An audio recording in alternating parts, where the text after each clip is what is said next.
Sir అన్నిటికన్నా అప్పట్లో ఎంత బడ్జెట్ ఉండేది సీరియల్ యాక్టర్, అదే ఒక యాక్టర్ కి రెమ్యునరేషన్? నాకు 500 ఇచ్చారు, 500 రోజుకి. 1990లో 500 rupees per day. Per day. Child artist 500 రూపాయలు ఇచ్చారు అప్పుడు నాకు. అప్పుడు కన్విన్స్ 20 రూపాయలు. ఓకే.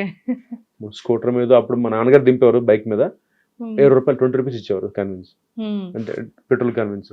కార్లో అయితే 50 రూపాయలు అప్పుడు 1990s లో.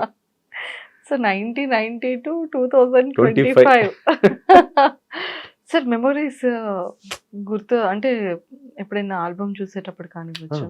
బ్యూటిఫుల్ అండి. ఇంకా నాకు గుర్తున్నాయి అవన్నీ. కిట్టిగాడి చేయడం, తర్వాత సినిమాలు, చైల్డ్ ఆర్టిస్ట్ కొన్ని సినిమా నెంబర్ 1 సంప్రదాయం చేసే సినిమాలు చేశాను. ఆ తర్వాత అందమని ఒక సినిమా చేశాను ఎంఎస్ రెడ్డి గారు ప్రొడ్యూసర్ గా 2000లో. ఆ సినిమా రిలీజ్ అవ్వాల, ఆడియో పెద్ద హిట్ అయింది. అక్కడ నా కెరీర్ కి బ్రేక్ సినిమాలో. అంటే చాలా మంది సెంటిమెంట్ ఆగిపోయిన సినిమా హీరో కౌశిక్ అని స్టార్ట్ అయింది. నా పోస్టర్ మాత్రం శబ్దాల మీద ఉండిపోయింది. ఆల్మోస్ట్ ఒక 3 years పోస్టర్ ఉంది.